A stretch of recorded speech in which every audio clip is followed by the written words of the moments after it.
अगर आपको फोकस करना है तो पहले डी फोकस होना सीख लीजिए। सबसे बड़ी समस्या है कि हम डी फोकस करना नहीं जानते। अगर आपको किसी बर्तन में दूध भरना है, एक सीमा तक भर जाएगा, लेकिन जब तक खाली नहीं करोगे तो नया तो आएगा नहीं उसमें। आपको अंदर से कुछ खाली करने का सीखना चाहिए। डी फोकस करना बहुत जरूरी होता है। आप देखिए, फोकस करके रहोगे तो आपके चेहरे पर भी तनाव नजर आएगा। आपने देखा होगा, मेरे कुछ साथी मुझे बहुत बार कहते हैं कि मोदी जी, आप जब टीवी में देखते थे गंभीर क्यों दिखते हो? आपकी भी शिकायत होगी ना। मेरा वो नेचर नहीं है, लेकिन जब मैं बिना काम बैठा हूं, किसी समारोह में बैठा हूं, मंच पे बैठा हूं, तो एकदम सोचने में चला जाता हूं, तो मेरा चेहरा वगैरह फिर उसी में उलझ जाता है। तो मेरे फेशियल एक्सप्रेशन वगैरह सब देखने वालों को, यार टीवी बंद करो, ऐसे ही लगता होगा यार ये मोदी आ गया। क्यों? क्योंकि उस समय मैं डिफोकस नहीं करता हूं। लेकिन उसी समय मंच पर बगल वाले से थोड़ी बात करता हूं, एकदम से आप देखते होंगे मुझे रिलैक्स महसूस करते होंगे आप। तो मैं जैसे ही डिफोकस होता हूं, सब कुछ सरल हो जाता है। और इसलिए 24 घंटे एग्जाम, कैरियर, परीक्षा, ये जो शब्द है ना जी, suggestions, your suggestions, laboratory, practical, न जाने क्या क्या शब्दों। अगर आपका कोई आज के युग के जमाने में अगर डिसेक्शन किया जाए तो यही शब्द भम भम भम करके निकलेंगे, क्योंकि यही शब्द भरे पड़े हुए हैं। कभी उन शब्दों के बाहर भी एक दुनिया होती है। और इसलिए खेलना, हमारे शास्त्रों में पंच महाभूत, इसकी चर्चा है। पता है पंच महाभूत है? पृथ्वी, आकाश, जल, वायु, है, अग्नि, है ना? आपने कभी मार्क किया है दुनिया में कितनी बड़ी बड़ी कंपनियां बहुत बहुत सी ब्रांड बेचती होगी कि ये स्प्रे लगाओ तो फ्रेश हो जाओगे, टिकना करोगे तो फ्रेश हो जाओगे। लेकिन आप कितने ही थक करके आए हैं, ऐसे ही मुंह धो देते पानी से, फ्रेश हो जाते कि नहीं है? आप कहीं ऐसा अनईजी फील करते हैं, खिड़की खोल करके यूं मुंह कर देते हैं, फ्रेश होते हैं कि नहीं होते हैं? मनुष्य की रचना ऐसी है शरीर की, जब भी इन पंच महाभूत के संपर्क में आता है, उसके अंदर एक नई ऊर्जा आ जाती है। और इसलिए हमने प्रयत्न पूर्वक इन पंच महाभूतों से संपर्क बनाए रखना चाहिए। कभी खुले पैर से मिट्टी में दौड़ने का आनंद तो लीजिए।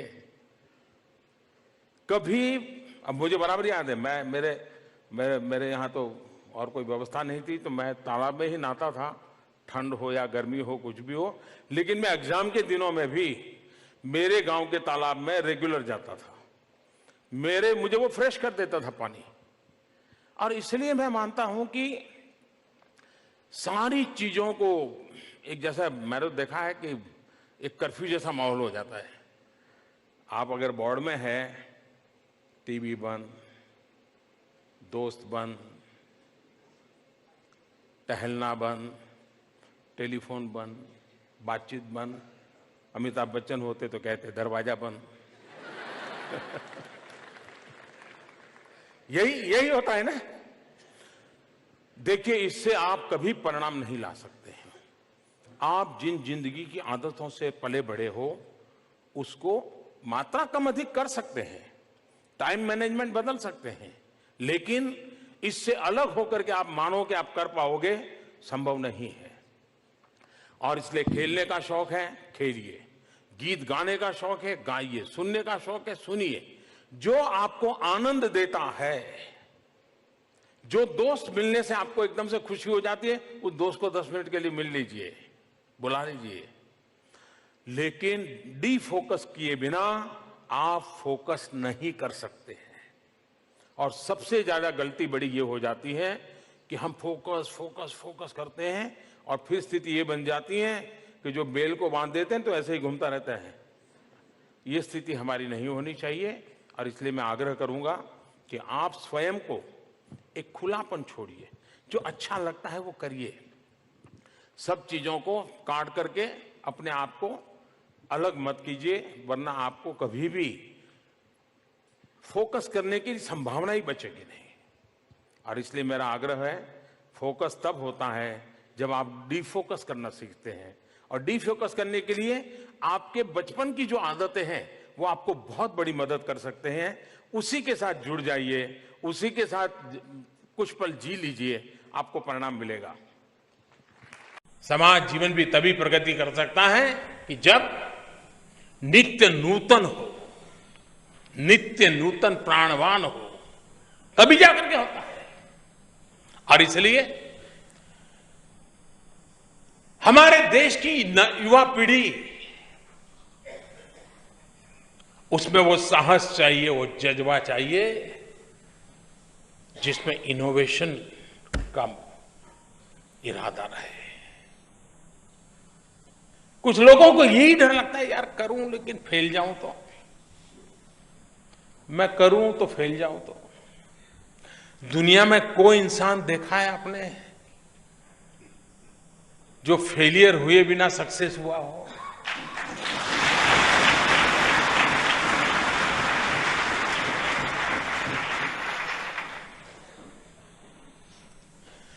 कभी कभी तो सक्सेस का रास्ता ही फेलियर बनाती है, और इसलिए फेलियर से घबराना ये जिंदगी नहीं होती दोस्तों।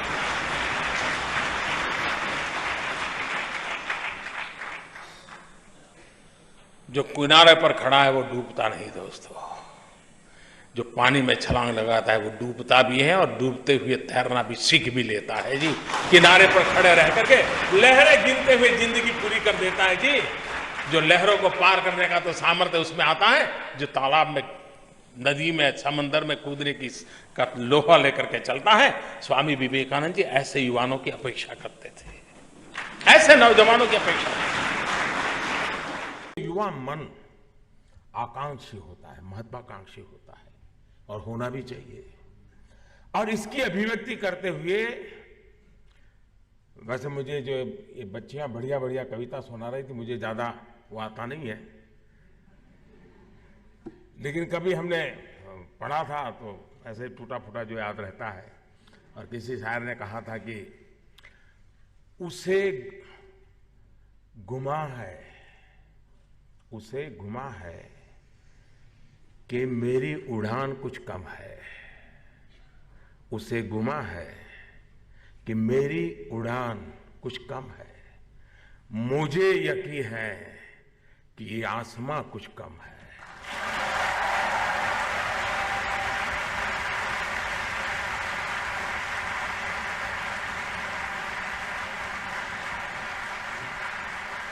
और इसलिए मैं हमेशा कहता हूं कि युवा सपनों को, आकांक्षाओं को रोकना नहीं चाहिए, उन्हें उन्मुक्त गगन में उड़ने देना चाहिए। क्योंकि युवा नए आइडिया से, फ्रेशनेस से वो भरा हुआ होता है, ऊर्जा होती है, तेजस्विता होती है, शार्पनेस होती है, उस पर अतीत का बोझ नहीं होता। ऐसे में चुनौतियों और समस्याओं से निपटने में वो अधिक सक्षम होता है। साथियों, देश की, समाज की समस्याओं को सुलझाने के लिए आपकी जो अप्रोच है वो न्यू इंडिया को और मजबूत करने वाली है। जैसे आज का समय तेजी से बदल रहा है, वैसे ही आज की जनरेशन भी पहले की अपेक्षा कई गुना तेजी से सोचती है, काम कर रही है। ये तो आपने भी अनुभव किया होगा। आपके ही परिवार में 3 साल 4 साल का भतीजा होगा तो उसका जो दिमाग चलता होगा, आप सोचते होगे मैं तो इतना छोटा था, मुझे समझ नहीं आता था, इसको सब समझ आता है। यानी आप में और आपके भतीजे में ज्यादा अंतर नहीं है, लेकिन फिर भी आप अंतर महसूस करते हैं, बदलाव है। कुछ लोग कहते हैं कि आज का नौजवान सवाल बहुत पूछता है। घर में भी आपको परेशानी रहती हुए थे, चुप बैठ, जा पढ़ाई कर, ऐसा ही होता होगा। और कुछ लोग ये भी कहते हैं कि आज के युवा में धैर्य नहीं है, पेशेंस नहीं है, बड़ी हड़बड़ी में है। कुछ लोग ये कहते हैं कि आज का युवा मोनोटोनस वर्क नहीं चाहता, उसको हर बार नया चाहिए, हर चीज में नयापन चाहिए। और कुछ लोग भी बोले, लेकिन मैं मानता हूं कि ये सारी बातें, लोग कुछ भी कहे, युवा है तो ये सब जरूरी है, ये इंग्रेडिएंट्स है युवा के।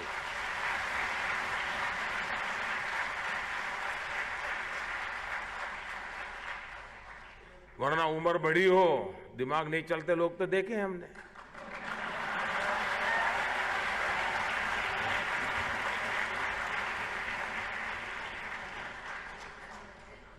और यही बातें तो आपको इनोवेटिव बनाती है, नए नए आइडिया लाती है। आज का युवा मल्टीटास्किंग के लिए पहले से ही तैयार है और इसलिए कई काम एक साथ करता है। वो एम्बिशन से भरा हुआ है क्योंकि वो बहुत तेजी से आगे बढ़ना चाहता है और यही तो न्यू इंडिया का आधार है। साथियों, हमारी सरकार ने देश के युवाओं को सपनों को साकार करने के लिए युवाओं में आत्मविश्वास बढ़ाने के हर संभव प्रयास किया है।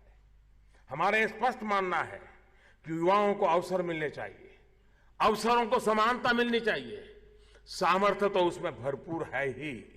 यही कारण है कि शिक्षा और सरकारी सेवाओं में सामान्य वर्ग के गरीब युवा साथियों के लिए 10% आरक्षण का ऐतिहासिक फैसला हमारी सरकार ने किया। दूसरे वर्ग के अधिकार में छेड़छाड़ किए बिना यह काम किया गया। इतना ही नहीं, सरकार शैक्षिक संस्थानों की सीटों में 25% तक की वृद्धि भी कर रही है। साथियों, अवसरों की समानता तभी सुनिश्चित हो जाती है जब सिस्टम से परिवारवाद, भाई भतीजावाद, अपना पराया, भ्रष्टाचार सब दूर हो। और इसके लिए भी एक के बाद एक कई निर्णय लगातार किए जा रहे हैं, चाहे वो स्पोर्ट्स के क्षेत्र में ट्रेनिंग और सिलेक्शन की प्रक्रिया में पारदर्शिता लाने की बात हो, या फिर स्टार्टअप के माध्यम से युवाओं के आइडियाज को देश की ताकत बनाने की बात हो। हम एक सही दिशा में आगे बढ़ रहे हैं और इसका पूरा लाभ उठाने और भविष्य में इन कार्यों का नेतृत्व करने की जिम्मेदारी भी आप जैसे नौजवानों की है।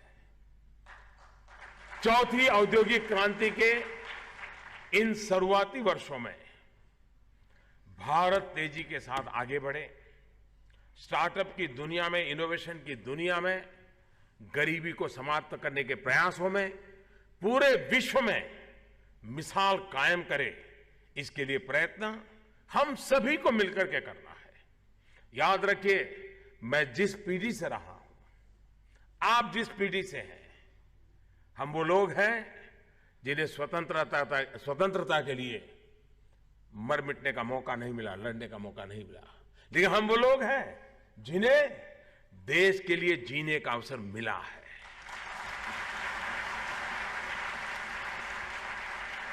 और इसलिए हमें अपनी ऊर्जा, अपनी प्रतिभा देश के लिए जीने पर, देश के निर्माण पर लगानी है। महोदय, हमारे पेरेंट्स और हमारे टीचर्स का हमारे ऊपर कुछ ज़्यादा ही उम्मीद रहती है, जिसकी वजह से हमारे ऊपर बहुत प्रेशर भी रहता है। महोदय, मुझे लगता है आपका भी हाल कुछ हमारे जैसा है। देशवासियों को आपसे कुछ अधिक ही अपेक्षाएं हैं। प्रधानमंत्री जी, आप हमें बताइए, आप इस एक्सपेक्टेशंस के साथ कैसे डील करते हैं और हम इसके साथ कैसे डील करें? धन्यवाद। माननीय, आपसे निवेदन है कि कृपया इन्हें प्रेरणा दें। आप केरल से हैं, लेकिन मुझसे भी ज्यादा अच्छी हिंदी बोल रहे हैं।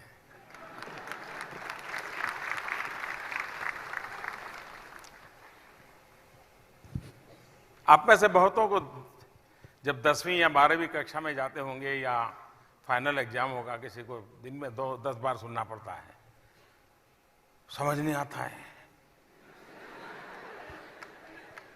दोस्तों के साथ टेलीफोन पर बैठे रहो, चलो कंप्यूटर छोड़ो, कुछ पढ़ाई करो, क्या कर रहे हो?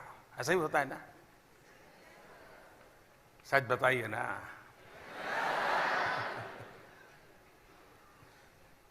दरअसल परीक्षा का महत्व तो है, उसका इनकार नहीं कर सकते। और मैं ये तो नहीं कह सकता हूं, अरे परवाह मत करो यार, जो होगा सो होगा, देखा जाएगा, ऐसा तो नहीं कह सकता। लेकिन क्या ये परीक्षा जिंदगी की परीक्षा है क्या, कि उस क्लास की परीक्षा है? अगर एक बार मन में तय करें भाई ये एग्जाम 10वीं कक्षा की है, ये एग्जाम 12वीं कक्षा की है, ये मेरी जिंदगी कसौटी नहीं है। अगर इतना से हम सोच लें तो हमारा जो भार है, बोझ है, वो भी कम हो जाएगा और शायद उस एक काम के लिए हमारा फोकस बढ़ जाएगा। अभी नहीं तो कभी नहीं, ये जो कुछ कहते हैं ना भाई, अब 10वीं में गया तो सब बेकार, जिंदगी पूरी, ऐसा कुछ नहीं है। परीक्षा के गलियारे से ही निकली हुई जिंदगी होती है, ऐसा नहीं है। उसके बाहर भी बहुत बड़ी दुनिया होती है।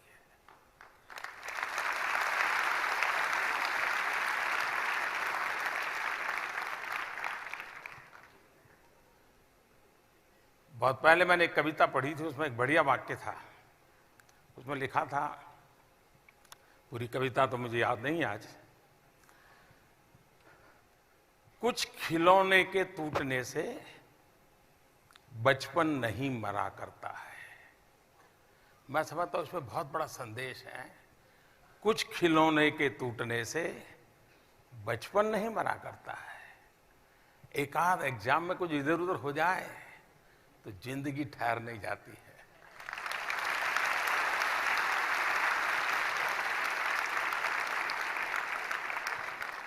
लेकिन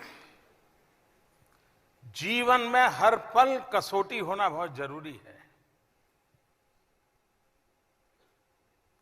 कसौटी हमें कसती है। कसौटी के से हम एक नई ऊर्जा प्राप्त करते हैं। हमारा जो भीतर की जो उत्तम से उत्तम विधा है वो प्रकट होने का अवसर होता है। अगर हम अपने आप को कसौटी के तराजू पर झोंकेंगे नहीं तो जिंदगी में ठहराव आ जाएगा। और ठहराव जिंदगी नहीं हो सकती। जिंदगी का मतलब ही होता है गति। जिंदगी का मतलब ही होता है सपने। जिंदगी का मतलब ही होता है जी जान से उसको अचीव करने के लिए लगे रहना, वरना उस जिंदगी का मतलब है। और दूसरी बात है प्रेशर। कभी कभी तो हम बालकों की मनस्थिति ऐसी होती है कि एक अवस्था में हम पहुंच जाते हैं कि माँ मम्मी पापा कुछ भी कहे तो हमें लगता है ये मेरा बिगाड़ रहे हैं, मैं जो कर रहा हूं सही है, इनको कुछ समझ नहीं आती। ऐसा ही होता है ना, ये कुछ समझते ही नहीं है, ऐसा होता है ना।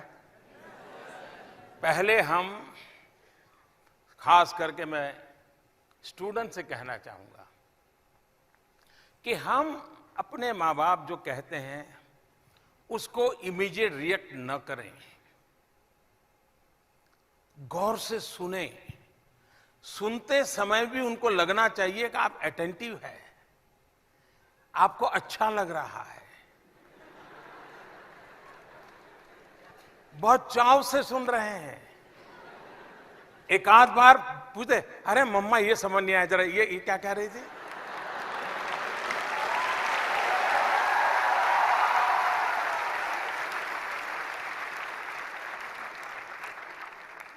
एक बार इतना कर लीजिए, शाम होते होते मम्मा कहेगी कि बेटा सुबह मैंने बहुत कह दिया तुझे।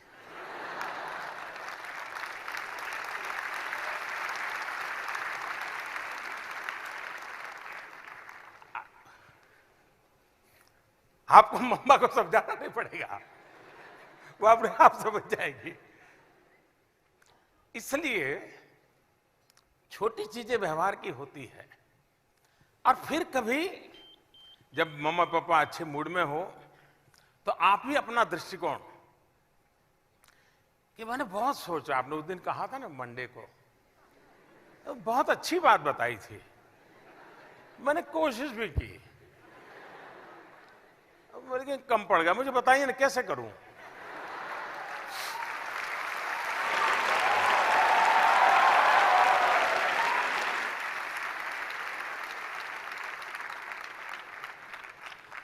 आपकी एग्जाम पूरी, उनकी एग्जाम शुरू। घंटे भर उनको समझ नहीं आएगा क्या जवाब दे। इसका मतलब ये नहीं कि मैं आपके माँ बाप का बोलती बंद करना सिखाता हूं आपको, लेकिन कभी कभी न सुनने से टकराव पैदा होता है। बाद में माँ बाप से आप देखिए, एक मित्र भाव से आपका संवाद शुरू होगा, वे आपके हेल्पिंग हैंड हो जाएंगे। मेरी अभिभावकों से भी आग्रह है कि कहीं ऐसा तो नहीं है कि आपने बचपन में सोचा था डॉक्टर बनना है, अब क्लर्क बन गए।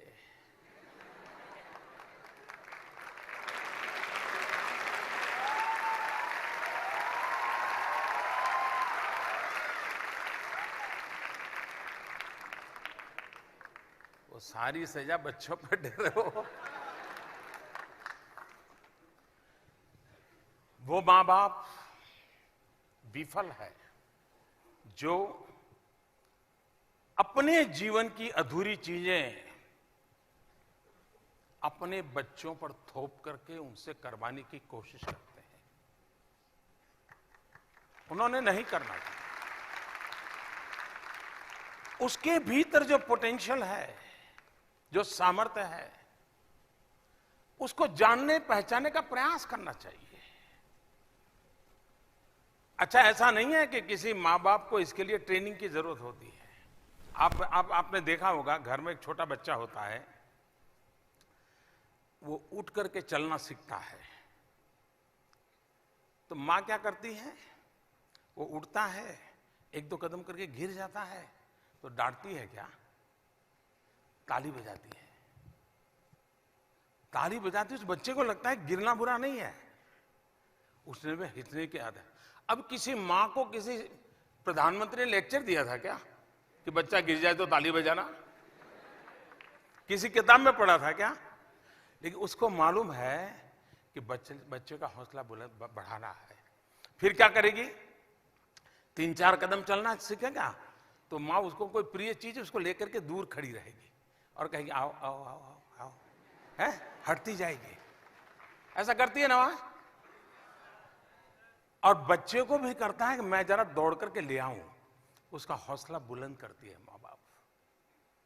लेकिन ये सब ज्ञान होने के बाद, बचपन में सब किया होने के बाद भी एक स्थिति आने के बाद माँ का मन हो जाता है, बाप का मन हो जाता है, बस अब तो वो तैयार हो गया, मुझे कुछ करने की जरूरत नहीं है। गलती वहीं से शुरू होती है। माँ बाप ने जीवन भर बच्चे को उसी रूप में देखना चाहिए, पुचकारना चाहिए, प्रोत्साहित करना चाहिए। अगर गिर भी जाता है तो हौसला बुलंद करना चाहिए। उसको नीचे गिरता हुआ देख करके उसको डांटते रहने से कोई परिवर्तन नहीं।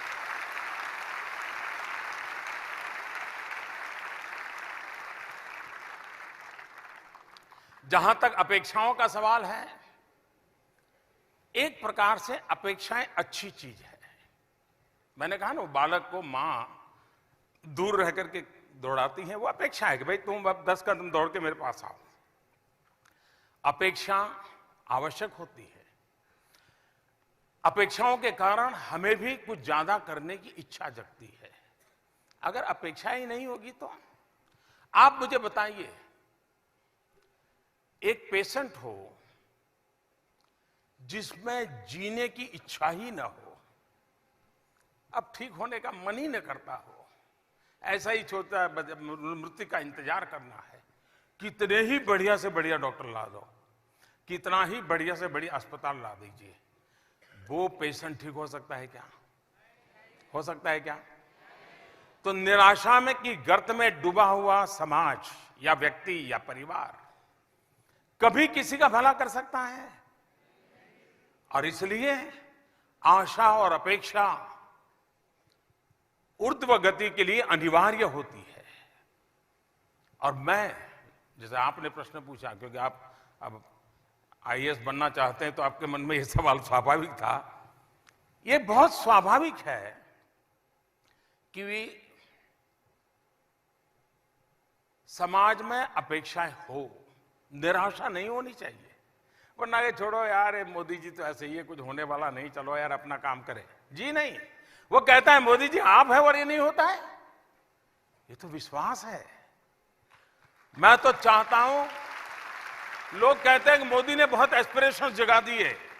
मैं तो चाहता हूं 125 करोड़ देशवासियों के 125 करोड़ एस्पिरेशंस होने चाहिए, उसको उजागर करना चाहिए। देश तभी चलता है जी। अपेक्षाओं के बोझ में दबना नहीं चाहिए। हमें अपेक्षाओं को पूरी करने के लिए अपने आप को सज्ज करना चाहिए। चलिए, लंबा हो गया जवाब आपका। सर, जम्मू से हमारे साथ जुड़ रहे हैं कृष्ण कुमार शर्मा, जो कि एक अभिभावक हैं। इनकी एक परेशानी है जो वो आपसे शेयर करना चाहते हैं। नमस्कार सर, मेरा नाम कृष्ण कुमार शर्मा है। मैं रूपनगर जम्मू का रहने वाला हूँ। आजकल बच्चों पर ही नहीं, हम पेरेंट्स पर भी हमारे साथियों का दबाव होता है, किसका बच्चा कितने अच्छे अंक लाता है। इस टेंशन से बाहर कैसे निकला जाए? धन्यवाद सर। माननीय, ऐसा ही एक सवाल है नॉर्थ ईस्ट यानी इम्फाल से पेवम नीला कुमारी ने पूछा है। ये भी एक अभिभावक हैं। Kurumjari, Honorable Prime Minister Sir, I am Pevam Nila Kumari from Imphal, Manipur. As a parent and also a working woman, I would like to know how can I distress myself during examination of my children. Thank you, sir. अभिभावक के रूप में मेरे बच्चों के exams के वक्त मैं तनाव मुक्त कैसे रहूं? माननीय, टाइम्स नाउ के द्वारा भी बेंगलोर से एक सवाल पूछ रही है लावण्या। ये एक स्टूडेंट है। Good morning. I am Lavanya R, studying in St. Mary's Public School, Queens Road, Bangalore. I am a viewer of Times Now. My question is to our Honorable Prime Minister, Shri Narendra Modi ji. Good morning, sir. Today my question is, how can we students overcome the fear which has been pressure and fear which has been created by our parents, teachers and all our loved ones? Students हमारे parents, teachers तथा हमारे प्रियजनों के द्वारा बनाए गए दबाव का डर मन से कैसे निकालें? सर, बच्चों और पेरेंट्स दोनों के ही तनाव की बात हो रही है। हम सब उत्सुक हैं आपका जवाब सुनने के लिए। अभिभावकों के लिए मेरा यही आग्रह होगा कि आपके सपने भी होने चाहिए, अपेक्षाएं भी होनी चाहिए, लेकिन प्रेशर से परिस्थिति बिगड़ जाती है।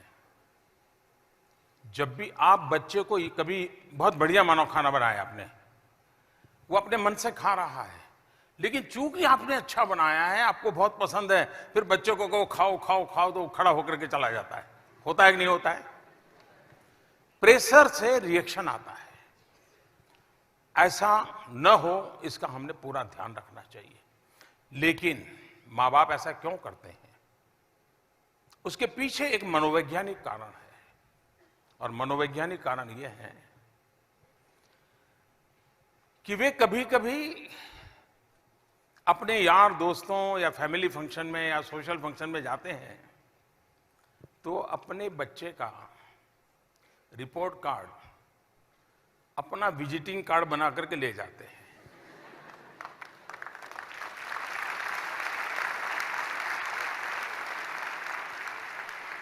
ये सबसे बड़ी समस्या की जड़ है कि उनको सोसाइटी में मेरा बेटा ये किया, मेरे बेटे ने ये किया, मेरे बेटे ने, बस इशू को लेके घूमते रहते हैं। और इसके लिए वो आपको घर में आकर के, अच्छा आप ठीक ना करें तो घर में ही डांटते। मैं कैसे जाऊंगा उसकी शादी में? तू क्या रिजल्ट लाया है? मुझे लगा पूछेंगे तो मैं क्या करूंगा? ऐसा ही करते हैं ना।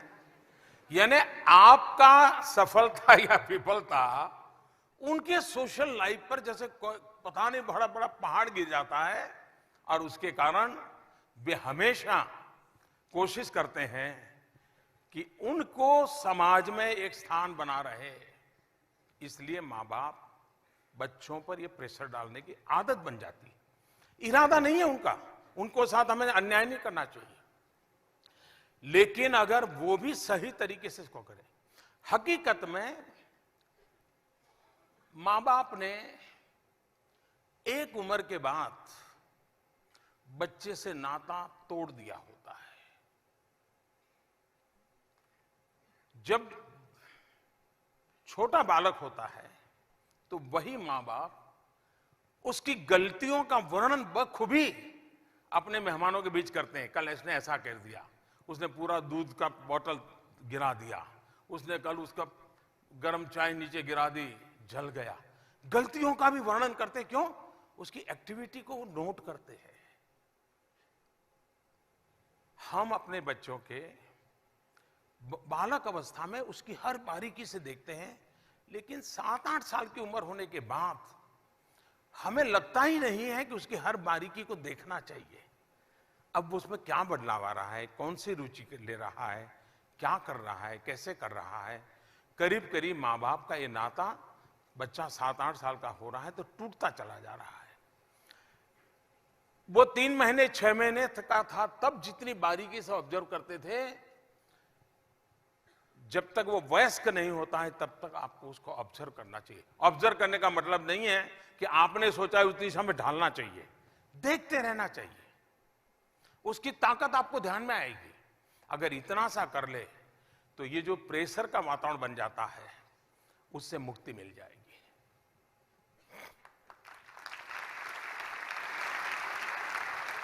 माननीय प्रधानमंत्री जी, इस वक्त हमारे बीच में एक माँ मौजूद हैं जो कि बेसिकली असम से हैं पर दिल्ली में रहती हैं, थोड़ा परेशान है और उनकी प्रॉब्लम मुझे लगता है कि बहुत कॉमन प्रॉब्लम है। कुछ कहना चाहती हैं मधुमिता सेन गुप्ता। आदरणीय प्रधानमंत्री जी नमस्कार। मेरा नाम मधुमिता सेन गुप्ता है। मेरा बेटा कक्षा 9वीं का छात्र है। महोदय, पहले मेरा बेटा पढ़ाई में बहुत अच्छा था, टीचर्स अप्रिशिएट करते थे, लेकिन अभी कुछ समय से ऑनलाइन गेम्स की तरफ उसका झुकाव कुछ ज़्यादा ही बढ़ गया है, जिसके कारण उसके पढ़ाई पर फर्क पड़ रहा है। मैंने उसे बहुत समझाने की कोशिश की है, लेकिन मुझे लगता है मैं असफल हूँ। कृपया मेरा मार्गदर्शन कीजिए कि मैं इस स्थिति को कैसे संभालूं। धन्यवाद। माननीय, कृपया इस पर अपने विचार प्रकट करें।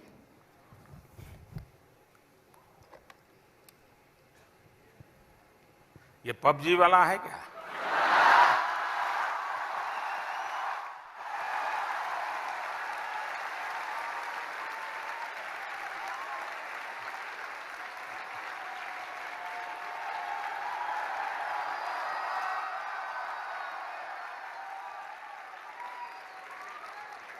या तो फ्रंट लाइन वाला होगा।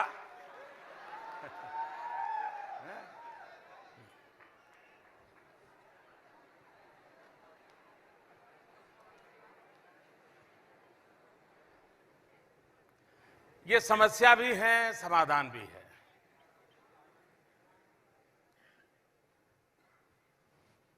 हम ये चाहें कि हमारे बच्चे टेक्नोलॉजी से दूर चले जाएं, फिर तो वो एक प्रकार से अपने सारी जिंदगी से एक प्रकार से पीछे की तरफ जाना शुरू होगा। और इसलिए उसको ये टेक्नोलॉजी के संबंध में प्रोत्साहित करना चाहिए। लेकिन उस टेक्नोलॉजी का क्या उपयोग करता है? क्या टेक्नोलॉजी उसको रोबोट बना रही है क्या, या इंसान बना रही है? अगर माँ बाप थोड़ी रुचि लें, कभी खाना खाते समय चर्चा करें टेक्नोलॉजी की, कि बताइए भाई इन दिनों क्या चल रहा है, टेक्नोलॉजी के क्षेत्र में क्या नया आया है, किस प्रकार के नए नए ऐप्स आए हैं, उसमें क्या होता है, तो उस बच्चे को लगेगा कि मैं जो कर रहा हूं मेरे माँ बाप हो सकता है मेरी मदद करेंगे। तो पहला काम तो आप किसी को रोक नहीं। मैं देख रहा हूं यहां करीब करीब हर एक के हाथ में मोबाइल फोन है। हो सकता है कुछ लोग यहां प्रधानमंत्री के कार्यक्रम में होंगे, लेकिन कोशिश करते होंगे दोस्त को बताने के लिए मैं यहां बैठा हूं।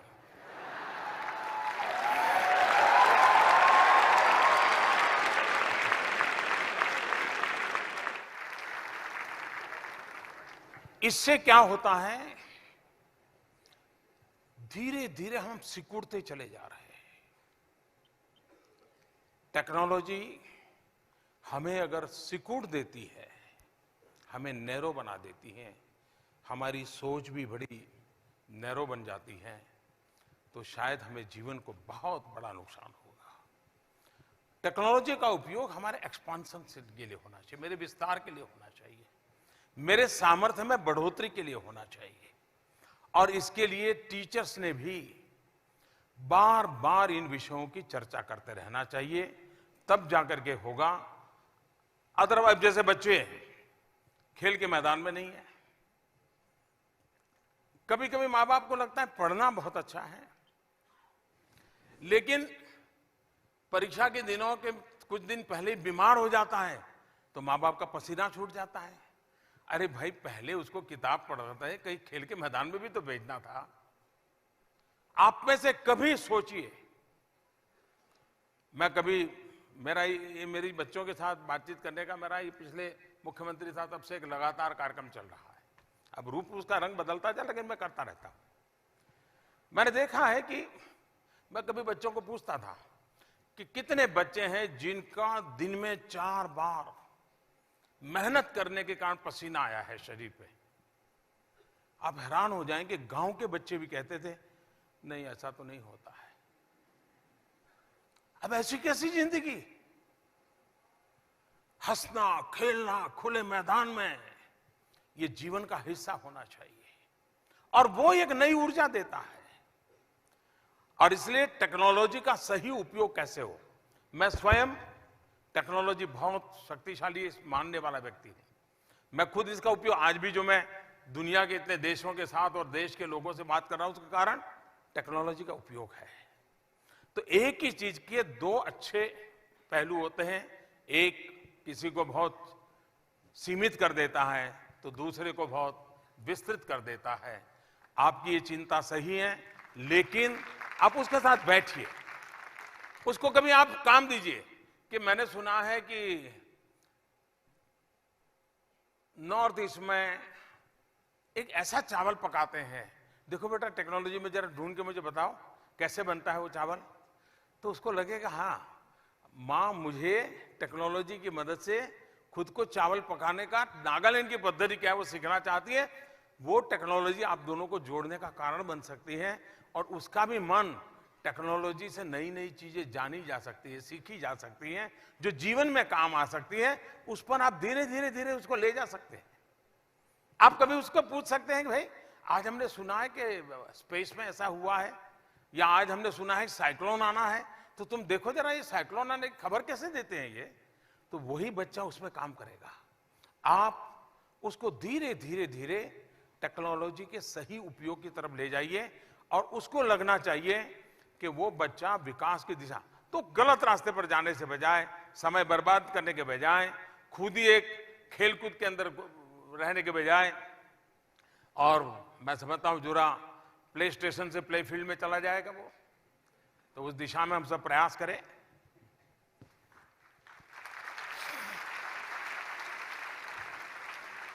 सर, वंश अग्रवाल फरीदाबाद से हैं, यहीं पर इस वक्त मौजूद हैं। इनका सवाल थोड़ा सा हटके है। वंश। नमस्कार सर। सर, मेरा नाम वंश अग्रवाल है और मैं मानव रचना इंटरनेशनल स्कूल फरीदाबाद की कक्षा 10वीं का छात्र हूं। सर, मेरा आपसे यह सवाल है कि हमें अपने लक्ष्य को निर्धारित कैसे करना चाहिए। हमें अपने लक्ष्य को निर्धारित करने में कंजर्वेटिव होना चाहिए या सदैव बड़ा लक्ष्य निर्धारित करना चाहिए, इसमें आपका अनुभव क्या कहता है? धन्यवाद। माननीय, इस पर हम सबको कुछ पता है?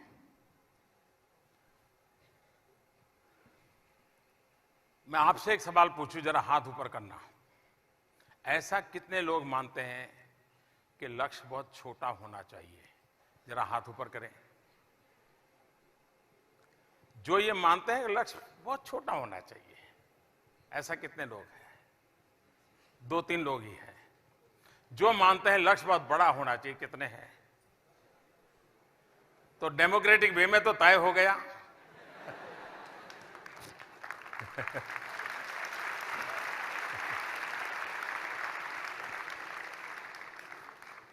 हम लोग गुजरात में बचपन से कहावत सुनते हैं,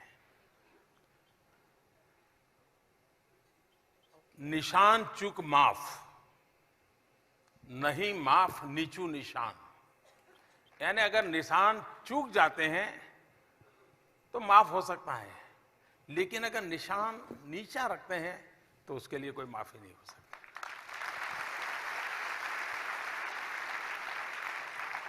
जब लक्ष्य तय करते हैं तो मेरा एक मत रहता है कि लक्ष्य ऐसा होना चाहिए जो पहुंच में हो लेकिन पकड़ में न हो।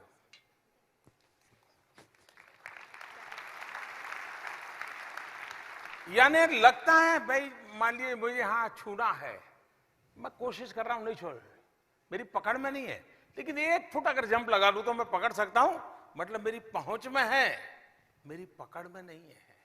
एक बार पहुंच वाला लक्ष्य होगा, जब पकड़ में आ जाएगा तो फिर नया लक्ष्य की प्रेरणा उसी में से पैदा होगी।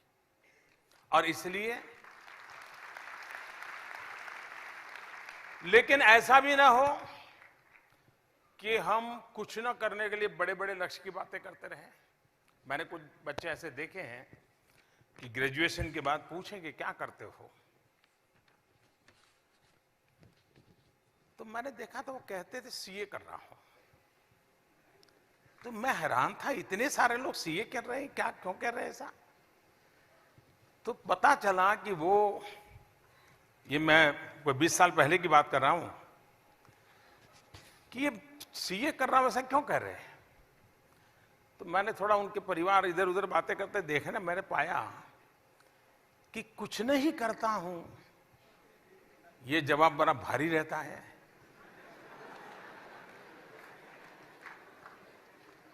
अब 20-22 साल की उम्र हो गई है, रिश्ते भी आते हैं, तो माँ बाप क्या जवाब दें? तो वो भी आसानी से कहते हैं बेटा सीए कर रहा है।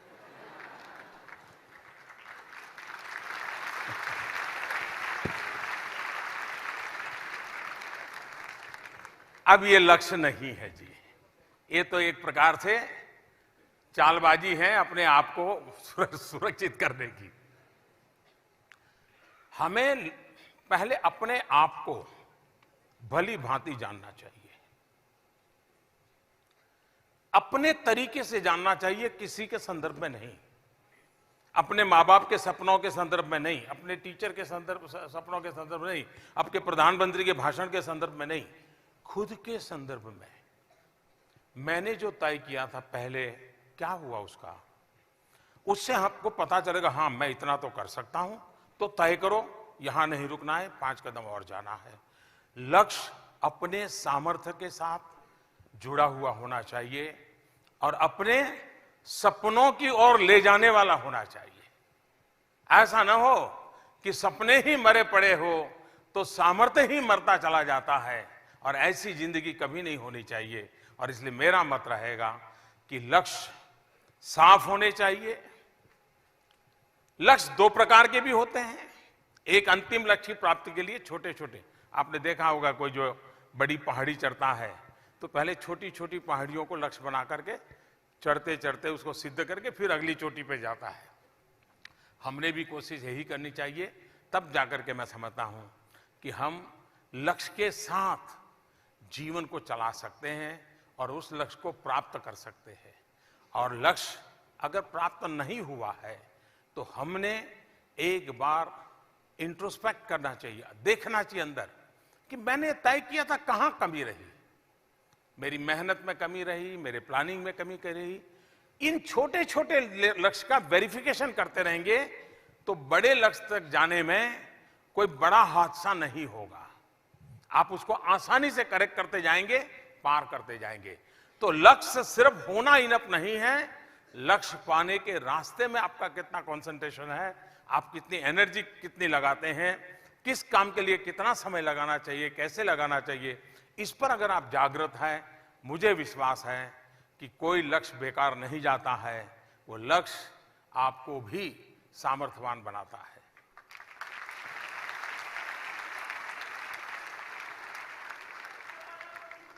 सर, तमिलनाडु से एक छात्र नरेन अपने मन की बात आपसे कहना चाहते हैं।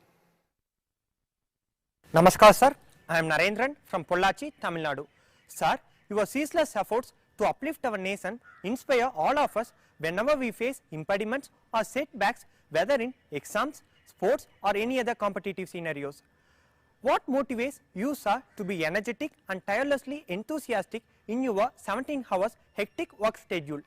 As students, how can we adhere to proper time management schedule in accomplishing our goals? Thank you sir. जब हमें एग्ज़ाम्स या खेल या किसी प्रतियोगिता में असफलता मिलती है या मुश्किलें आती हैं, तो आपके द्वारा राष्ट्र को लगातार ऊंचाइयों तक ले जाने के आपके प्रयास हमें हमेशा प्रेरणा देते हैं। 17 घंटों की आपकी व्यस्त दिनचर्या में आपको ऊर्जावान बनाए रखने और बिना थकान महसूस किए उत्साहित रखने में ऐसी क्या चीज़ है जो आपको हमेशा मोटिवेट करती है? हम अपने लक्ष्य को पाने के लिए प्रॉपर टाइम मैनेजमेंट स्केड्यूल का पालन कैसे करें? माननीय, कृपया बताएं। आपने अपने परिवार में देखा होगा, आप कभी थक जाते होंगे, आप कभी बोर हो जाते होंगे, आपका मन भी करता होगा नहीं यार ये कुछ और करें, लेकिन क्या कभी सोचा है कि हमारी माँ का भी तो शरीर होता है, उसको भी कभी थकान लगती होगी, उसको भी कोई बीमारी आती होगी, उसको भी मन करता होगा चलो आज सो जाए, लेकिन वो हर पल कितनी बीमार क्यों न हो, बच्चे का स्कूल से आने का समय होगा तो हंसते हुए चेहरे के साथ दरवाजे पर खड़ी रहती है।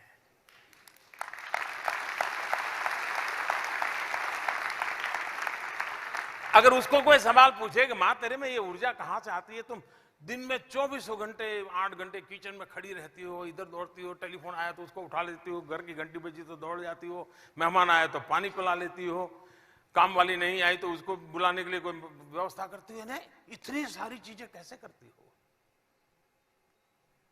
क्यों? परिवार मेरा है, सदस्य मेरे हैं। मां के मन में भाव होता है मैं नहीं करूं तो कौन करे। जब ये भाव पैदा हो जाता है अपनेपन का, तो फिर ऊर्जा अपने आप आती है, थकान कभी घर का दरवाजा नहीं देखती है। मेरे लिए भी 125 करोड़ देशवासी मेरा परिवार है, और 125 करोड़ देशवासी मेरे परिवार है, तो मैं थकान महसूस नहीं करता हूं।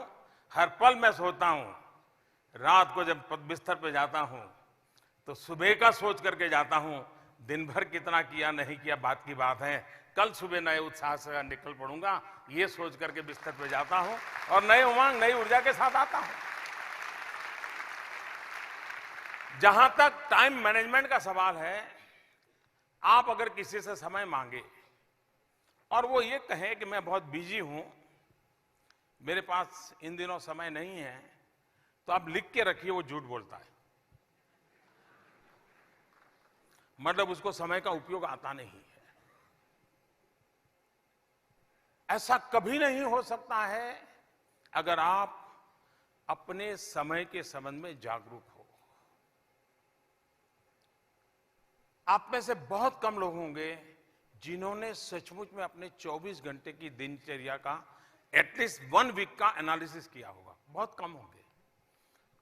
आप एक काम कीजिए, बीते हुए एक सप्ताह में आप सुबह से शाम तक अपना याद करके लिखो समय का क्या उपयोग किया, तो आपको ही पता नहीं होगा कि मैंने ये काम क्यों किया यार, मैं तो बेकार में समय बिगाड़ दिया। देखो मैं तो यहाँ खाली बैठा था, मैं तो ऐसे ही बातें कर रहा था, मैं ऐसे वो चीज को देखा करता था। आप तुरंत सोचेंगे नहीं नहीं ये 6 चीजें कम करूं, ये समय निकलेगा, यहां उपयोग करूंगा। टाइम मैनेजमेंट ये हमारे अपने हाथ की बात होती है, हम इसको बड़ी आसानी से कर सकते हैं। और इसके लिए कोई बड़े MBA, बहुत बड़ी कोई ऑक्सफोर्ड की किताब पढ़ना कोई जरूरी नहीं है। आप सिंपली अपने यहां घर काम के लिए आने वाली महिला को जरा ऑब्जर्व कीजिए। इन दिनों एक ही परिवार में घर काम करने वाले जो लोग होते हैं बहुत कम होते हैं। वे 10-12 घरों में काम लेते हैं और उनको पता होता है कि इनके घर में 7 बजे बर्तन साफ करता है, उनके घर में 9 बजे बर्तन साफ करना होता है, उनके घर में 11 बजे कपड़े धोने होते हैं, उनके घर में 12 बजे किचन में जाना। आप देखेंगे साइकिल होगी, स्कूटी होगी, ट्रैफिक का सारा हिसाब किताब होगा, लेकिन बिल्कुल टाइम मैनेजमेंट उनका परफेक्ट होगा। वो 3-4 बजे तक जितने परिवारों में सेवा करती हैं या करता है, वो बिल्कुल परफेक्ट टाइम मैनेजमेंट से करते हैं कि नहीं करते हैं। हमने ऑब्जर्व नहीं किया उसको। यानी जिसने स्कूल देखी नहीं है, क्लास देखा नहीं है, लेकिन उसको भी समझ है कि मेरे समय को मैं ऐसे बांटूं। और आपने देखा होगा किसी घर में अगर नहाने में देर हुई है, कपड़े धोने बाकी हैं, तो वो कह देती है कि ठीक है रखे रखो, कल साथ में धोऊंगी, आज नहीं धोऊंगी, मेरा समय तय है। होता है कि नहीं होता है ऐसा? आपने ऑब्जर्व ही नहीं किया है, यही गड़बड़ है।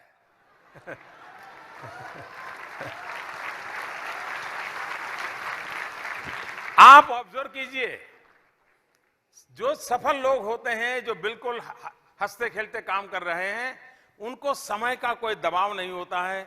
कभी ट्रेन दौड़ पकड़ने के लिए भागते नहीं है, कभी उसको लंच बॉक्स कभी भूल जाते हैं, कभी चश्मा भूल जाते हैं, कभी किताब, कुछ नहीं होता है, सब परफेक्ट चलता है। क्यों? उन्होंने अपने समय की कीमत समझी है।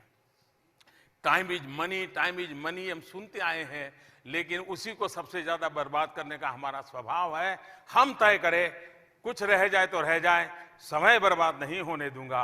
उसी समय में से 24 घंटे मेरे पास भी है, 24 घंटे आपके पास भी है। ईश्वर ने इसमें सामाजिक न्याय व्यवस्था की हुई है। अमीर से अमीर को भी 24 घंटे हैं, गरीब से गरीब को भी 24 घंटे है, और इसलिए उसका सर्वाधिक अच्छा उपयोग करने की आदत आसानी से बनाई जा सकती है। सर, पठानकोट से एक स्टूडेंट जुड़ रहे हैं, नाम है Amit Chauhan. Namaskar sir, myself Amit Chauhan, a science graduate student from AB College, Pathankot. I am very happy to be a part of Pariksha Pe Charcha. And my question from you is, what is the key formula for developing the attitude of accepting studies as a source of fun and interest, not stress? Thank you. बताएं ताकि हम पढ़ाई को fun और interest की तरह लें, तनाव की तरह नहीं। मैंने एग्जाम के स्ट्रेस से ही संबंधित सवाल पूछा है सुरप्रीत डेगोल ने काठमांडू से। ये एक स्टूडेंट हैं। Good morning sir, I am Supreet Dangol, a student of Kendriya Vidyalaya Kathmandu, and I live in Kathmandu. We start living with the term examination since our primary classes. This becomes part of our personality.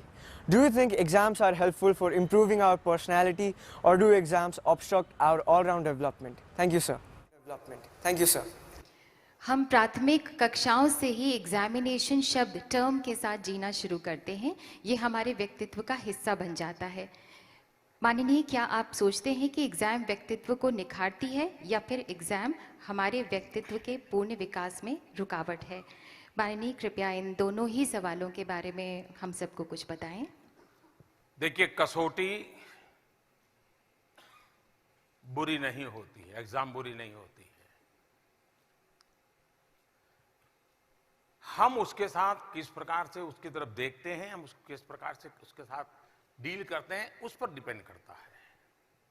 और मेरा तो सिद्धांत है कि कसौटी कसती है, कसौटी कोसने के लिए नहीं होती है। लोग कसौटी को ही कोसते हैं। एक्चुअली अगर हम अब मान लीजिए किसी को ओलंपिक खेलने के लिए जाना है, अगर वो तहसील में खेला नहीं है, डिस्ट्रिक्ट में खेला नहीं है, स्टेट में खेला नहीं है, इंटर स्टेट नहीं खेला है, नेशनल नहीं खेला है, और वो ओलंपिक के सपने देखेगा तो कहां से होगा भाई? उसको हर पल कसौटी में कसना पड़ेगा।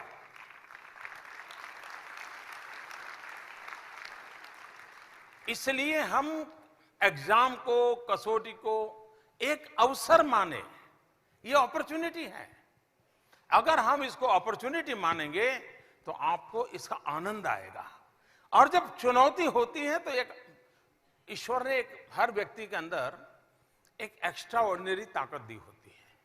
अब देखिए, आप नॉर्मल आवाज में कभी बात करते हैं, लेकिन भीड़ में किसी को बुलाना है तो एक ऐसी एनर्जी आपके अंदर, इतने जोर से बोलते हैं जैसे आर्मी का कोई अफसर की भी आवाज न निकले, इतनी बड़ी आवाज निकलती है आपकी।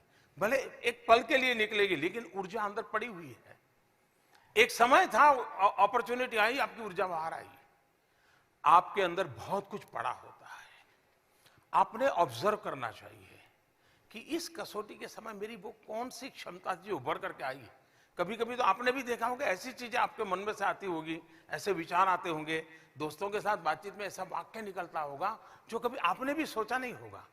इसका मतलब ये हुआ कि आपके भीतर परमात्मा ने बहुत सामर्थ्य रखा हुआ है, लेकिन उस सामर्थ्य को परखने के लिए आपका अपना कोई मैकेनिज्म नहीं है। तो ये एग्जाम वो आपको अवसर देती हैं आपके अपने सामर्थ्य को परखने के लिए। दूसरा, हम एग्जाम के लिए जिंदगी न जिए, हम खुद के लिए जिंदगी जिए। जब हम खुद के लिए जिंदगी जीते हैं, हमें लगता है कि नॉलेज होना चाहिए। अगर नॉलेज एक्वायर करना शुरू करें तो आप देख लीजिए मार्क्स अपने आप फॉलो करेंगे, आपका पीछा करते हुए करते आपके दरवाजे आप पे खड़े रहेंगे। लेकिन गलती हम करते हैं, हम मार्क्स के पीछे भागते हैं, जिंदगी पीछे छूट जाती है। हम जिंदगी से जुड़ते चले, नॉलेज एक्वायर करते चले, मार्क्स अपने आप पीछे आपके दौड़ करके आएंगे, मार्क्स खुद आपको गले लगाने के लिए आपके पीछे दौड़ेंगे। और इसलिए इसको देखने का तरीका ये अगर आपका साफ सुथरा होगा तो मुझे विश्वास है कि एग्जाम कभी भी बोझ नहीं लगेगी। सचमुच में तो एग्जाम को एक उत्सव के रूप में एक अवसर आया है, चलो वाह मजा आया गया, खेत देखता हूं क्या करता हूं, ये मूड चाहिए।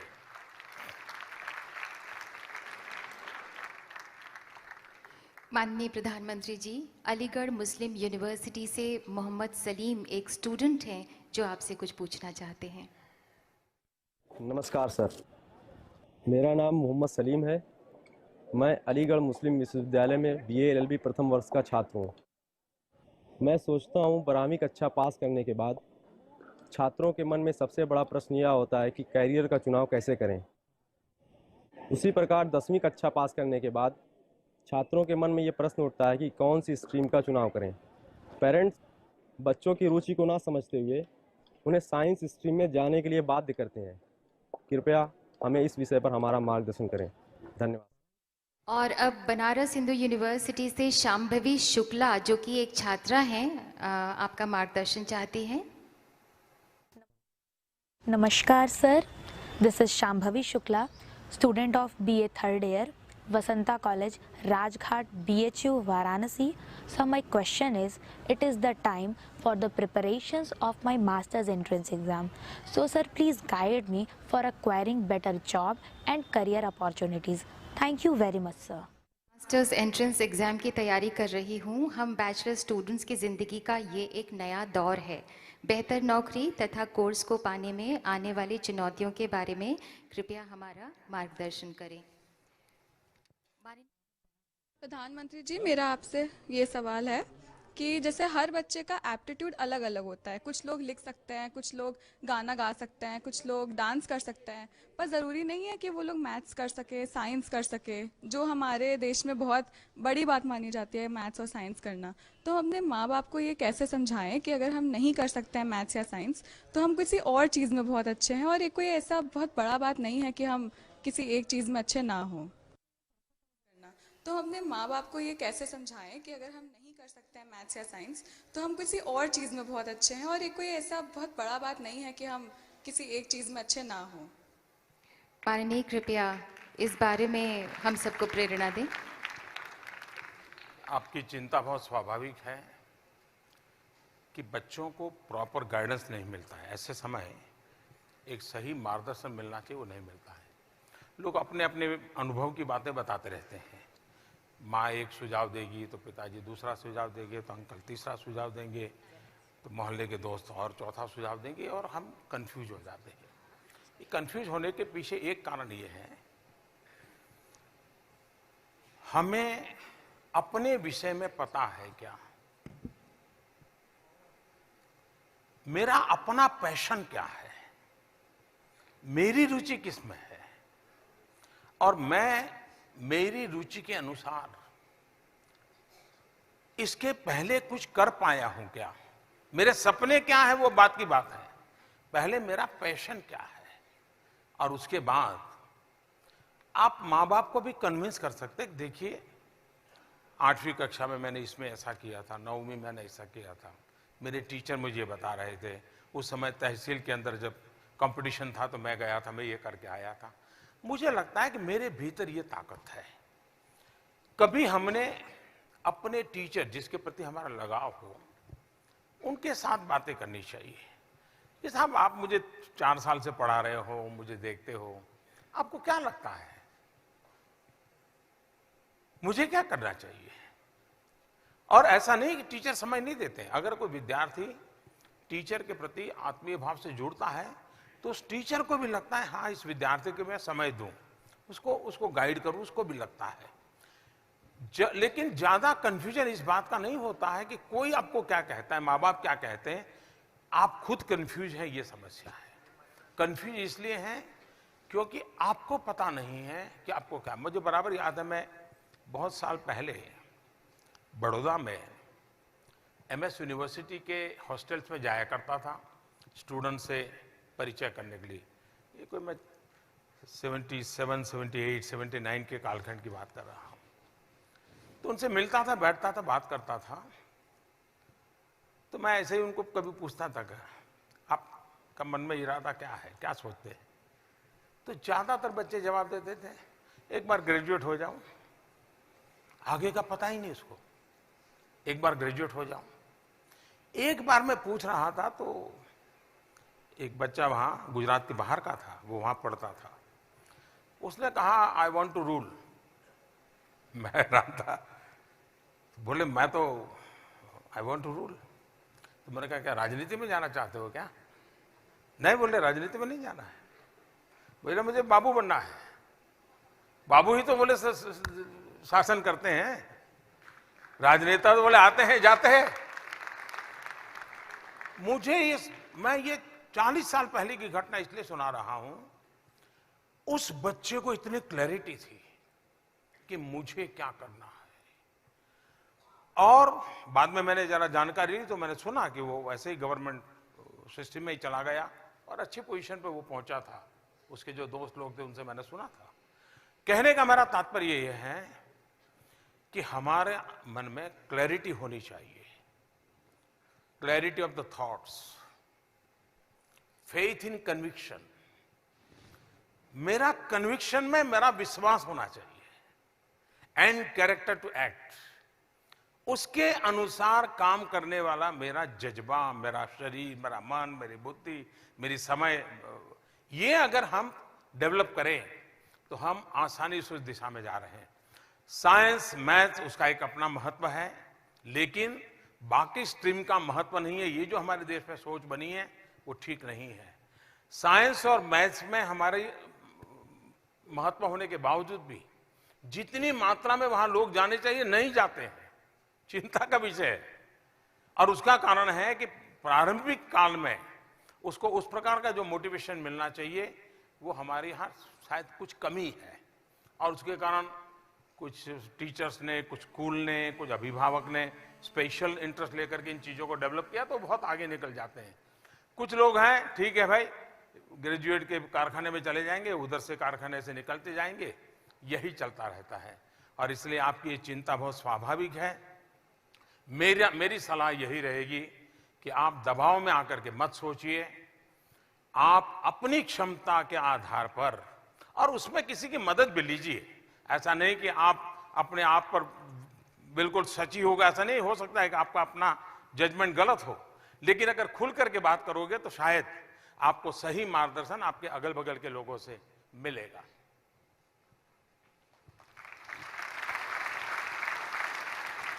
सर, मॉस्को से एक स्टूडेंट हैं जो अपने मन की बात आपसे कहना चाहती हैं। नाम है zenith.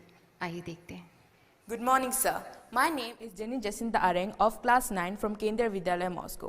You had given many suggestions to our parents last year.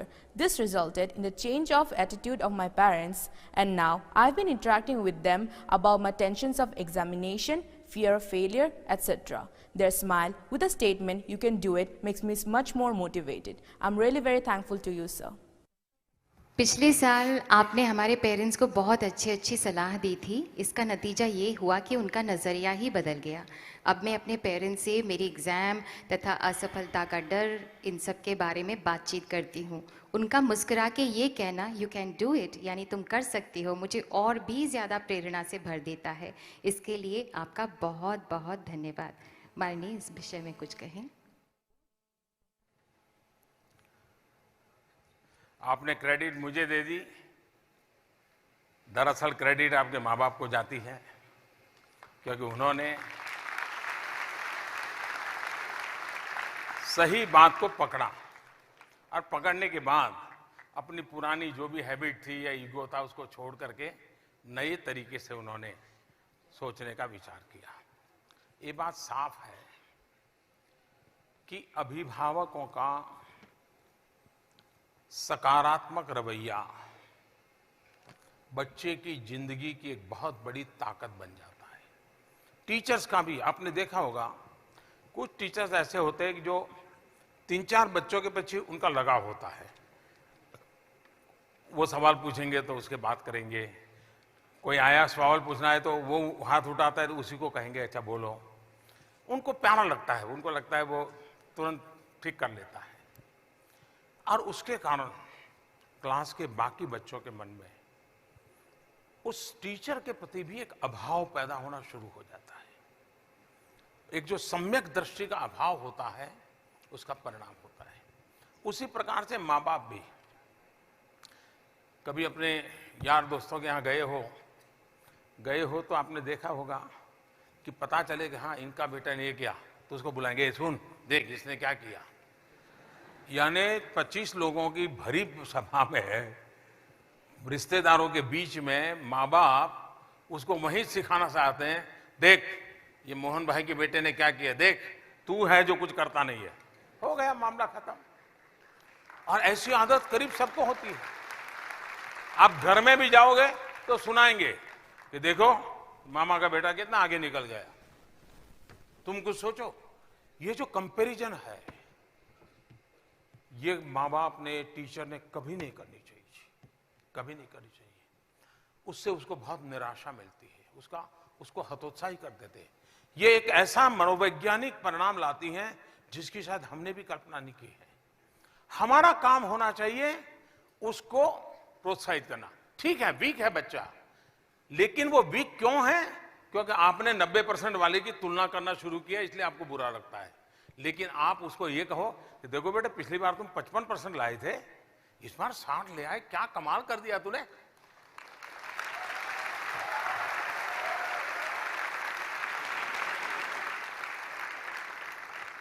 बेटा तुमने मेरा नाम रोशन कर दिया। 55 से 60 की जो खुशी है वो उसको 60 से 90 ले जाने की ताकत दे सकती है। लेकिन 90 क्यों नहीं लाया, इसलिए 60 को कोसते रहोगे तो बच्चा 60 से 40 की ओर चला जाएगा, 60 के 70 की ओर नहीं जाएगा। और ये एक एनवायरनमेंट बहुत आवश्यक है। हम कोसते रहेंगे, हम उसको नीचा दिखाते जाएंगे बच्चों को, तो हम उसको कभी भी ताकतवर नहीं बना सकते हैं। मैं सरकार में काम करता हूं, अगर मुझे कोई छोटी भी बात किसी अफसर को कहनी है तो अलग से कभी मिल जाए तो बताता हूं कि देखो यार इसका कैसे करेंगे। लेकिन समूह में जब मिलता हूं मैं जी जान से उनकी तारीफ करता हूं, जी जान से करता हूं। और वो तारीफ झूठी नहीं होती है जी। उन्होंने भी अपने समय की जो भी शक्ति है, अनुभव है, पूरा निचोड़ दिया होता है। ठीक है प्रधानमंत्री की अपेक्षा के अनुसार 2 कदम पीछे रह गया होगा, लेकिन उसके कारण उसकी मेहनत बेकार नहीं है जी। टीम स्पिरिट के लिए ये गुण बहुत आवश्यक होते हैं। मेरा भी आपसे आग्रह रहेगा, आप अपनी तुलना अपने पुराने रिकॉर्ड से कीजिए। आप कंपटीशन अपने रिकॉर्ड से कीजिए। आप अपने रिकॉर्ड ब्रेक कीजिए। आप अगर खुद के रिकॉर्ड ब्रेक करेंगे तो आपको कभी भी निराशा की गर्त में डूबने का मौका नहीं आएगा। आप अपने आगे बढ़ना, और उसमें आपको पता है कि मैं 3 घंटे नॉन स्टॉप काम कर सकता हूं। 3.5 घंटा करना है तो 3 का पता है तो 3.5 का सोच सकते हो। सामने वाला 5 का कर सकता है तो मैं 5 नहीं कर सकता हूं। छोड़ो यार, मैं 3 के 3.5 कैसे कर लूं। ये बदलाव बहुत जरूरी है। अगर ये आपने कर लिया तो मैं नहीं मानता हूं किसी तनाव से आपको गुजरना पड़ेगा।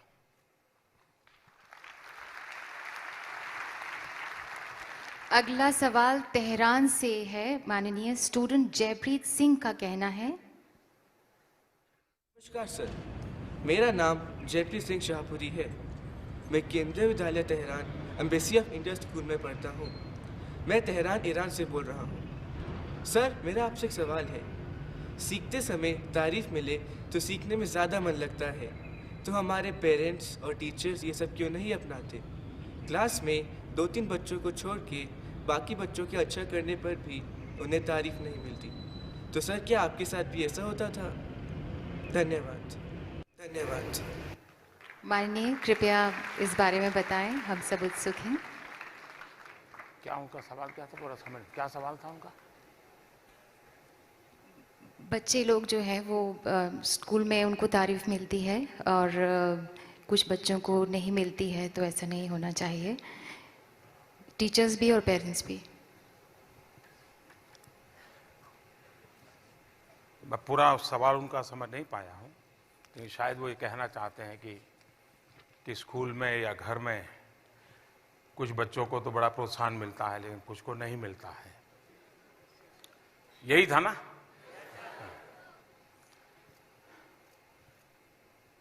एक तो ये सब हमको क्यों नजर आता है,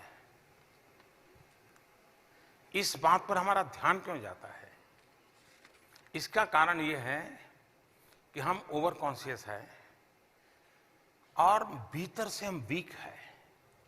जब तक कोई पुचकारता नहीं, सहलाता नहीं, तब तक मुझे मेरे किए हुए का आनंद आता नहीं है। जिसके भीतर आत्मविश्वास होता है वो तालियों की गूंज कितनी बजी कितनी नहीं बजी इसकी परवाह नहीं करता है जी। उसको विश्वास होता है। और मैं मानता हूं कि सबसे पहले ये बाकी चीजों के उपरांत आपके भीतर अपने आप पर वो विश्वास होना चाहिए कि कोई सलाह यानी कोई हमें सराहे या न सराहे, कोई पुचकारे या न पुचकारे, हमारे लिए कोई अच्छा करे या न करे, लेकिन मैं खुद एक स्थिति ऐसा पैदा करूंगा कि कभी न कभी मेरे टीचर को मुझे नोटिस करना पड़ेगा।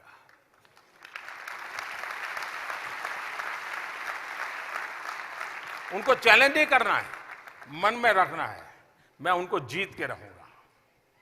और एक बार आपने उनको जीतना तय कर लिया तो आप देखिए बच्चे में ताकत होती है, 3 महीने में टीचर को जीत लेगा।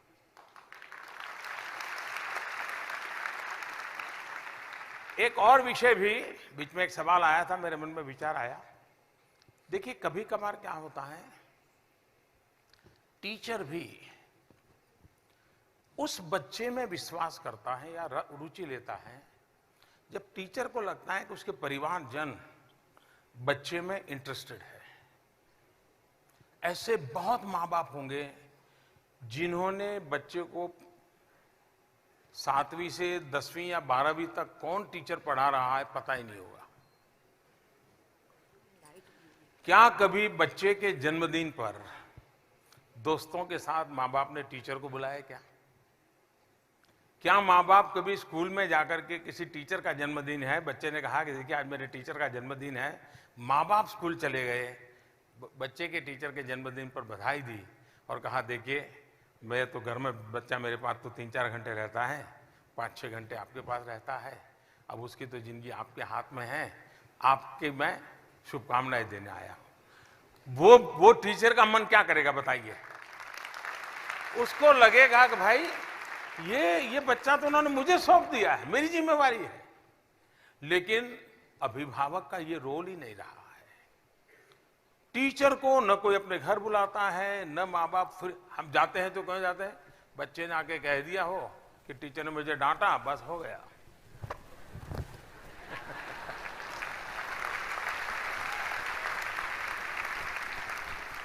माँ बाप सच क्या झूठ का, बच्चा क्या कर रहा है क्या नहीं कर रहा है, और कोई मुसीबत की बीमारी रो रहा है क्या है, बहानेबाजी कर रहा है, कुछ नहीं। क्या समझते हो? मैं आरटीआई करूंगा, मैं एफआईआर लिखवाऊंगा। बहुत माँ बाप होते हैं जो अपने बच्चे में कोई कमी महसूस नहीं करते, कभी नहीं करते, और उसके कारण अपना तो शायद युग को समझ जाता होगा, लेकिन बच्चे की जिंदगी में समस्या पैदा हो जाती है। अच्छा है teacher, management student and parents, इन चतुष्क का एक मेल होना चाहिए, इंटरकनेक्टेड होना चाहिए। वो अपने अपने तरीके से चारों कोने में अलग काम करेंगे, नहीं होगा। ये व्यवस्था सहज रूप से विकसित हो सकती है और उसका परिणाम भी मिलता है। और मैं मानता हूं कि हम लोगों की कोशिश रहनी चाहिए कि जिन शिक्षकों के पास हम पढ़ते हैं उनके प्रति पूरे परिवार का एक आदर भाव पैदा हो। वो टीचर के पास जितना भी ज्ञान है ना, वो आपके लिए वो निचोड़ देगा। आप देखना, स्पेशल अटेंशन करेगा।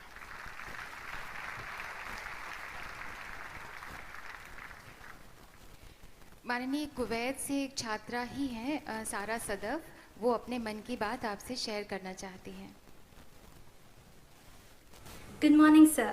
I'm Sarah Sadaf from the Indian Community School, Kuwait. I'm originally from Hyderabad, India.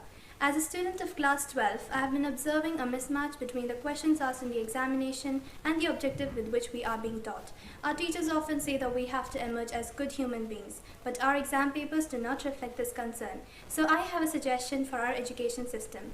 Examination needs to be linked with our broader aim of education, and every student, parent, teacher, and the board examiner must be aware of this. Thank you, sir. Class 12th की student हूँ।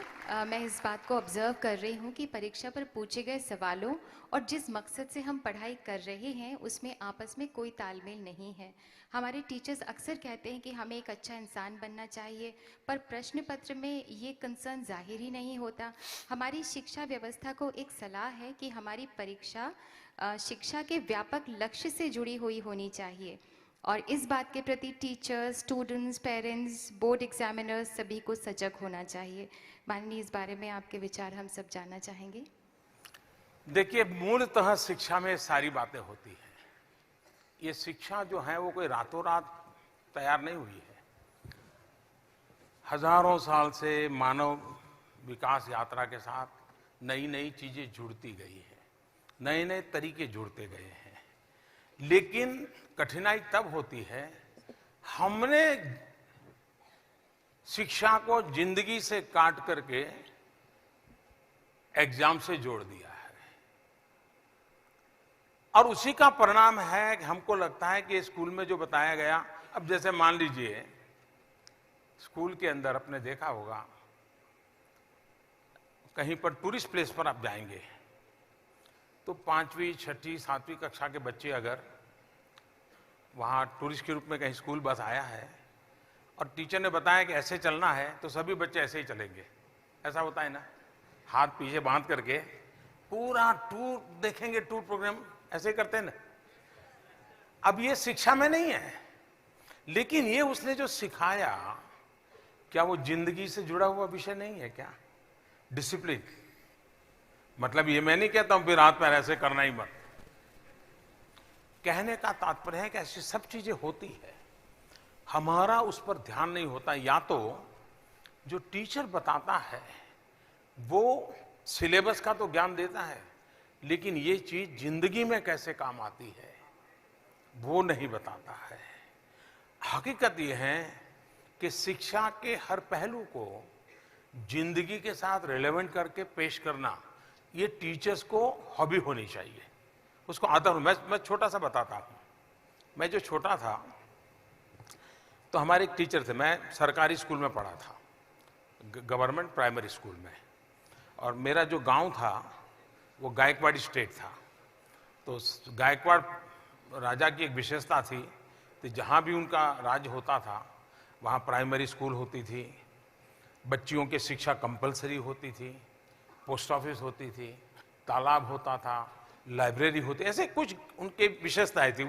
जहाँ जहाँ उनका राज होता था इतनी चीज़ें होती थी। तो मेरे गांव में भी उनकी एक स्कूल थी, तो सरकारी स्कूल थी, मैं उसमें पढ़ता था। हमारे एक टीचर की विशेषता थी, वो क्या कहते थे, हम सभी स्टूडेंट को कहते थे कि चलो तुम 5 खड़े हो जाओ, तुम कल घर से तुम 5 मूंग के दाने लाओगे, तुम 7 मूंग के दाने लाओगे, तुम 9 मूंग के दाने लाओगे।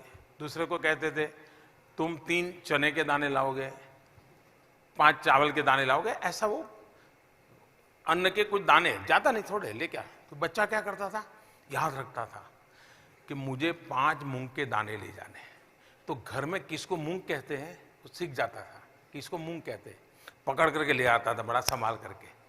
तो मूंग फिर पढ़ाना नहीं पड़ता था, किसको मूंग कहते हैं। मैं बिल्कुल बचपन की बात बताता हूं। फिर टीचर क्या करते थे, सारी चीजों को मिक्स कर देते थे।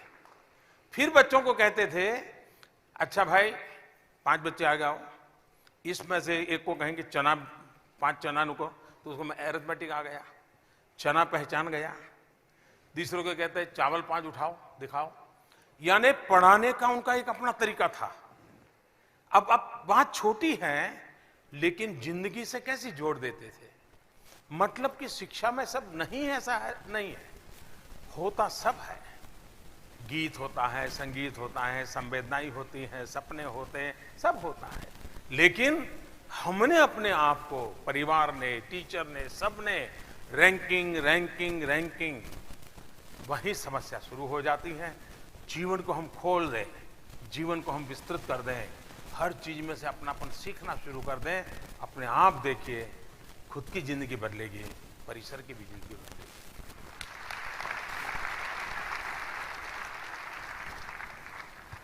सर मौली सिंह हैं जो यहाँ पर इस वक्त मौजूद है हमारे बीच में, ये आगरा की हैं और पढ़ती हैं, कुछ पूछना चाहती हैं।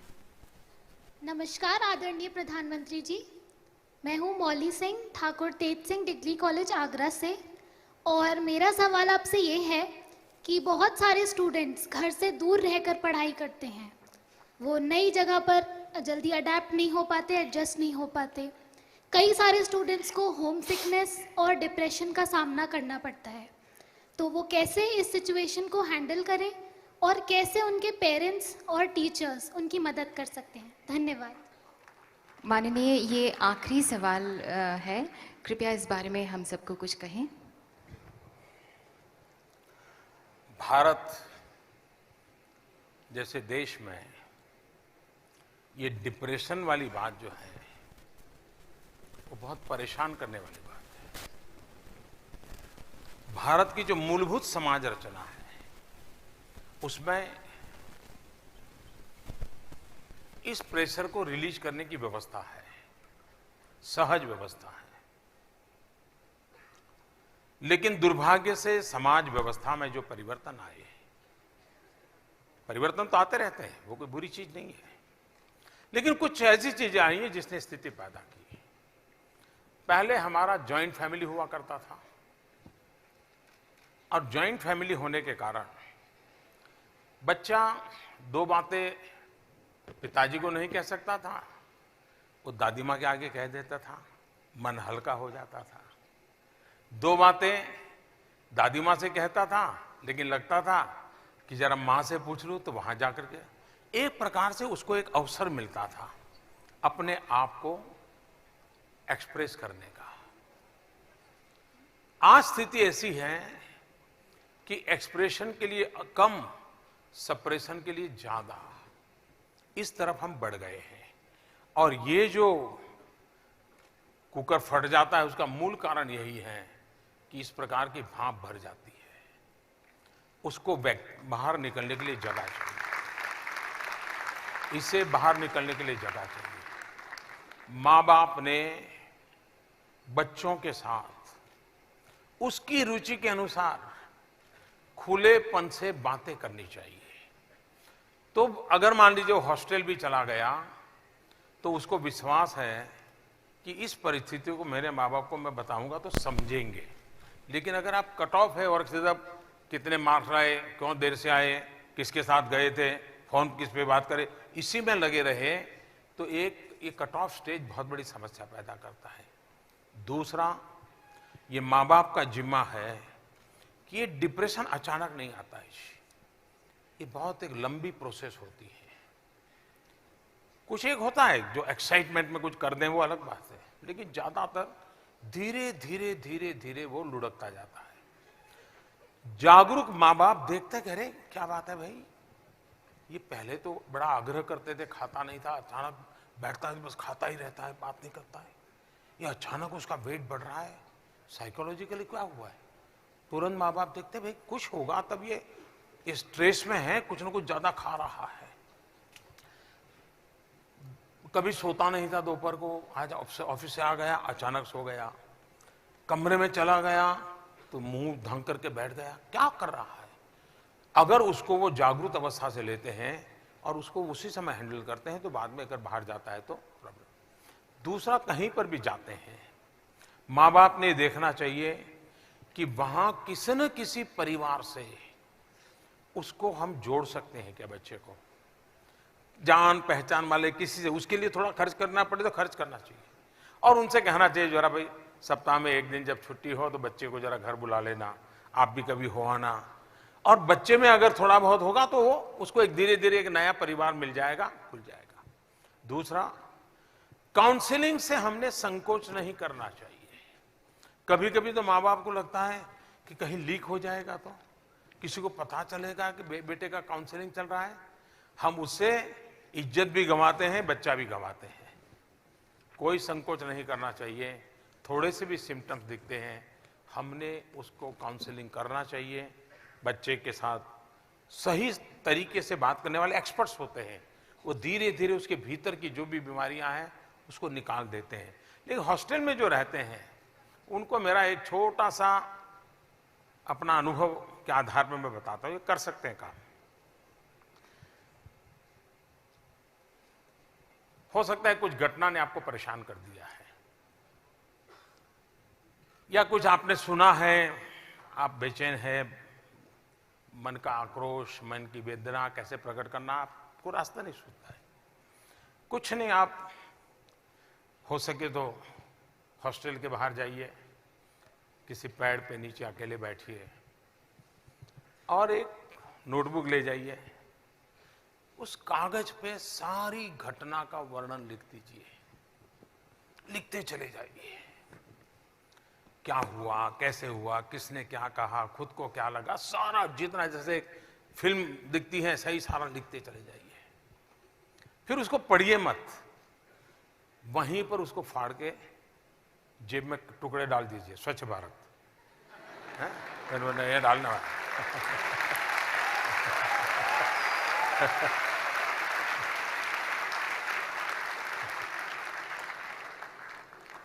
फिर भी मन हल्का नहीं हुआ, दोबारा लिखिए। पहले अगर आपने 8 पेज लिखा होगा, दोबारा लिखे तो 3-4 पेज में वही बात आ जाएगी। फिर भी उसको फाड़ दीजिए, टुकड़े जेब में डाल दीजिए, तीसरी बार लिखिए। अब देखोगे तीसरी बार वही बात 1-1.5 पेज में आ जाएगी। भीतर का जो है वो कागज पे टपकता जाएगा, अंदर से कम होता जाएगा, आप एब्सोल्युटली रिलैक्स फील करेंगे। आपको ये भी डर नहीं रहेगा, आपको ये भी डर नहीं रहेगा कि कोई पढ़ लेगा तो किसी को बताऊंगा, किसी को हम बात क्यों बताते नहीं है, डर लगता है यार इसको बताऊंगा वो किसी और को बताएगा तो मेरी तो बेइज्जती हो जाएगी। खुद ही अंदर एक जगह है, खुद ही लिखें, उसको फाड़ दे। आप देख लेना घर में भी ऐसा वातावरण बिगड़ गया हो, मम्मी नाराज हो, टिकना हो, फलाना हो, और मान लीजिए आप लगते हैं, आप अलग से बैठ करके लिख लीजिए।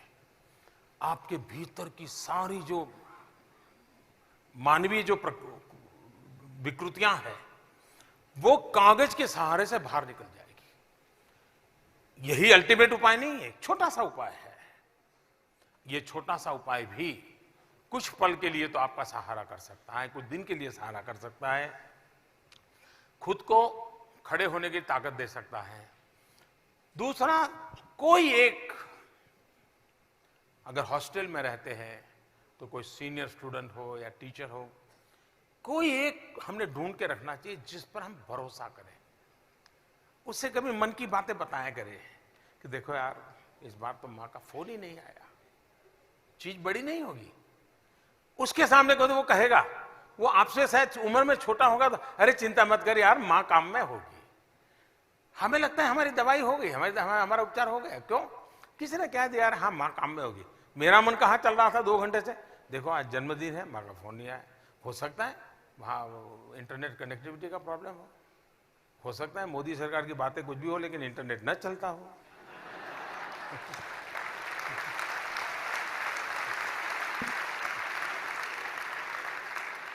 और हम गुस्सा माँ पे निकालते हो। टेक्नोलॉजी फेलियर हो सकता है, तो वो एक छोटा सा वाला है, अरे नहीं चिंता मत करो, चलो चलो खा लेते हैं, चलो यार हॉस्टल में चलो खा लेते हैं, कोई बात नहीं तेरा जन्मदिन माने नहीं हुआ, अरे चलो अपन जाते हैं, मेरे पास पैसे ज्यादा नहीं, चॉकलेट खा लेते हैं। एक आध दोस्त तनावपूर्ण जिंदगी को भी बहुत हल्के फुल्के से ठीक कर लेता है। मैं समझता हूं जीवन ऐसा खुलापन हो जाए, और मुझे तो, मैं बहुत छोटी आयु से बाहर हूं, तो मैंने जिंदगी को एक अलग तरीके से देखा है, अलग उतार चढ़ाव से जिंदगी मेरी गुजरी है, और इसलिए मुझे इन चीजों को व्यवहारू बातें उसी ने मुझे जीना सिखाया है।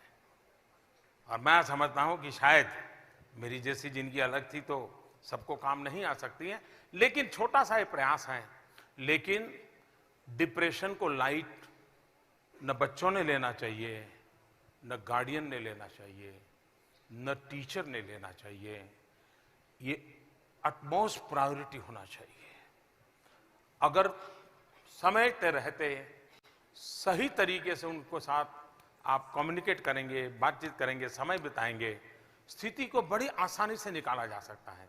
और भारतीय समाज व्यवस्था ऐसी रही है कि जिसने हमें परिवार में ही एक प्रकार से, हमारा डीएनए ऐसा बना हुआ है, हम ऐसी चीजों को आसानी से झेल सकते हैं, ऐसी चीजों से जूझ सकते हैं, और ऐसी चीजों से जिंदगी के रास्ते खोज सकते हैं।